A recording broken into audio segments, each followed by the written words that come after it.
ओम ब्रह्म बृहस्पतिये नमः। देव गुरु बृहस्पति को बुद्धि और शिक्षा का कारक माना जाता है। गुरुवार को बृहस्पति देव की पूजा करने से धन, विद्या, मान सम्मान, प्रतिष्ठा और कई अन्य मनोवांछित फल की प्राप्ति होती है। धार्मिक ग्रंथों के अनुसार गुरुवार को भगवान बृहस्पति की पूजा का विधान है। गुरुवार के दिन व्रत रखने और कथा सुनने से घर परिवार में सुख समृद्धि बनी रहती है। जल्द विवाह के लिए भी गुरुवार का व्रत किया जाता है। आइए जानते हैं गुरुवार व्रत की विधि और गुरुवार की व्रत कथा के बारे में। गुरुवार व्रत की विधि। गुरुवार की पूजा विधि विधान के अनुसार की जानी चाहिए। व्रत वाले दिन सुबह उठकर बृहस्पति देव का पूजन करना चाहिए। बृहस्पति देव का पूजन पीली वस्तुएं, पीले फूल, चने की दाल, मुनक्का, पीली मिठाई, पीले चावल और हल्दी चढ़ाकर किया जाता है। इस व्रत में केले के पेड़ की पूजा की जाती है। कथा और पूजन के समय मन, कर्म और वचन से शुद्ध होकर मनोकामना पूर्ति के लिए बृहस्पति देव से प्रार्थना करनी चाहिए। जल में हल्दी डालकर केले के पेड़ पर चढ़ाएं। केले की जड़ में चने की दाल और मुनक्का चढ़ाएं। साथ ही दीपक जलाकर पेड़ की आरती उतारें। दिन में एक समय ही भोजन करें। खाने में चने की दाल या पीली चीज़ें खाएं, नमक न खाएं।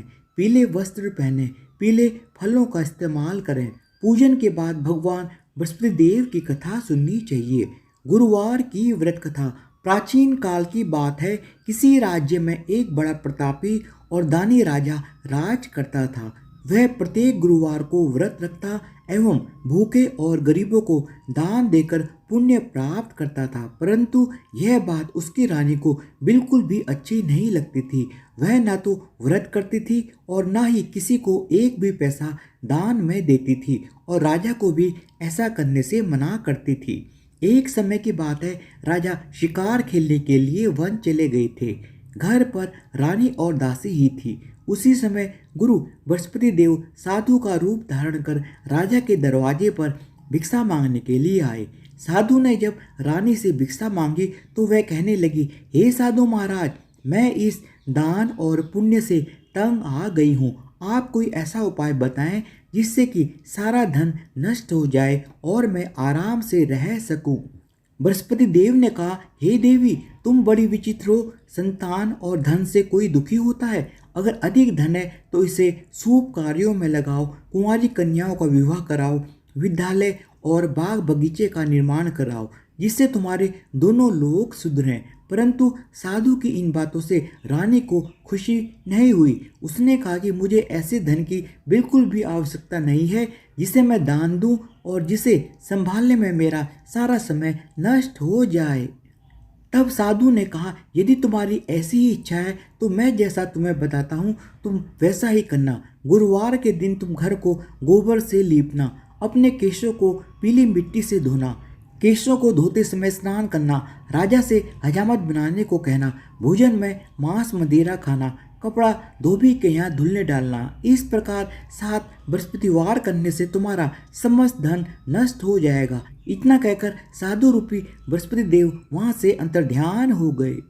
साधु के अनुसार कई बातों को पूरा करते हुए रानी को केवल 3 बृहस्पतिवार ही बीते थे कि उसकी समस्त धन संपत्ति नष्ट हो गई। भोजन के लिए राजा का परिवार तरसने लगा। तब एक दिन राजा ने रानी से बोला कि हे रानी, तुम यहीं रहो, मैं दूसरे देश को जाता हूँ, क्योंकि यहाँ पर सभी लोग मुझे जानते हैं, इसलिए मैं कोई छोटा कार्य नहीं कर सकता। ऐसा कहकर राजा प्रदेश चला गया। वहाँ वह जंगल से लकड़ी काट कर लाता और शहर में बेचता। इस तरह वह अपना जीवन व्यतीत करने लगा। इधर राजा के प्रदेश जाते ही रानी और दासी दुखी रहने लगी। एक बार जब रानी और दासी को 7 दिन तक बिना भोजन के रहना पड़ा तो रानी ने अपनी दासी से कहा, हे दासी, पास एक ही नगर में मेरी बहन रहती है। वह बड़ी ही धनवान है। तू उसके पास जा और कुछ ले आ ताकि थोड़ी बहुत गुजर बसर हो जाए। दासी रानी की बहन के पास गई। उस दिन गुरुवार था और रानी की बहन उस समय बृहस्पतिवार व्रत की कथा सुन रही थी। दासी ने रानी की बहन को अपनी रानी का संदेश दिया, लेकिन रानी की बड़ी बहन ने कोई उत्तर नहीं दिया। जब दासी को रानी की बहन से कोई उत्तर नहीं मिला तो वह बहुत ही ज़्यादा दुखी हुई और उसे क्रोध भी आया। दासी ने वापस आकर रानी को सारी बात बता दी। सुनकर रानी ने अपने भाग्य को कोसा। उधर रानी की बहन ने सोचा कि मेरी बहन की दासी आई थी, परंतु मैं उससे नहीं बोली, इससे वह बहुत दुखी हुई होगी। कथा सुनकर और पूजन समाप्त करके वह अपनी बहन के घर आई और कहने लगी, हे बहन, मैं बृहस्पतिवार का व्रत कर रही थी, तुम्हारी दासी मेरे घर आई थी, परंतु जब तक कथा होती है तब तक ना तो उठते हैं और ना ही बोलते हैं, इसलिए मैं नहीं बोली। बताओ दासी क्यों आई थी मेरे पास? रानी बोली, बहन तुमसे क्या छिपाऊं, हमारे घर में खाने तक को अनाज नहीं है। ऐसा कहते कहते रानी की आंखें भर आई। उसने दासी समेत पिछले 7 दिनों से भूखे रहने तक की बात अपनी बहन को विस्तार पूर्वक सुना दी। रानी की बहन बोली, देखो बहन, भगवान बृहस्पति देव सबकी मनोकामना को पूर्ण करते हैं। देखो शायद तुम्हारे घर में भी अनाज रखा हो। पहले तो रानी को विश्वास नहीं हुआ, पर बहन के आग्रह करने पर उसने अपनी दासी को अंदर भेजा तो उसे सचमुच अनाज से भरा हुआ एक घड़ा मिल गया। यह देखकर दासी को बड़ी हैरानी हुई। दासी रानी से कहने लगी, हे रानी, जब हमको भोजन नहीं मिलता तो हम व्रत ही तो करते हैं, इसलिए क्यों ना इनसे व्रत की विधि और व्रत की कथा पूछ ली जाए ताकि हम भी व्रत कर सकें। तब रानी ने अपनी बहन से बृहस्पतिवार व्रत के बारे में पूछा।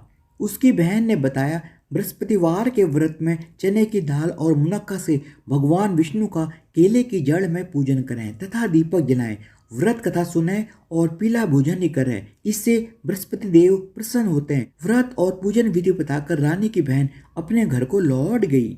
7 दिन के बाद जब गुरुवार आया तो रानी और दासी ने व्रत रखा। गुड़साल में जाकर चना और गुड़ लेकर आई, फिर उससे केले की जड़ तथा भगवान विष्णु का पूजन किया।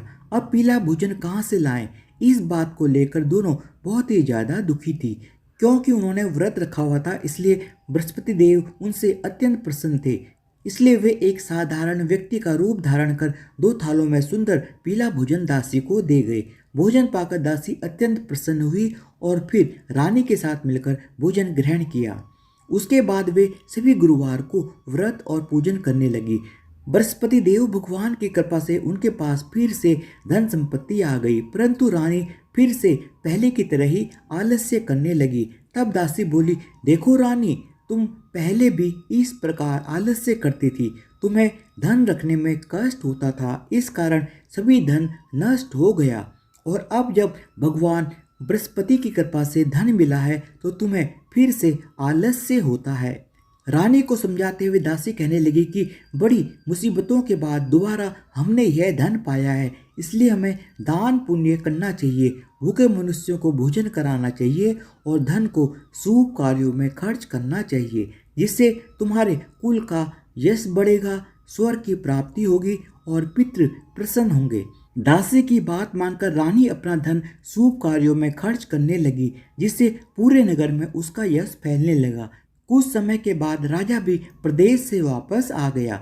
फिर राजा और रानी मिलकर नियमित रूप से भगवान बृहस्पति देव की पूजा करने लगे।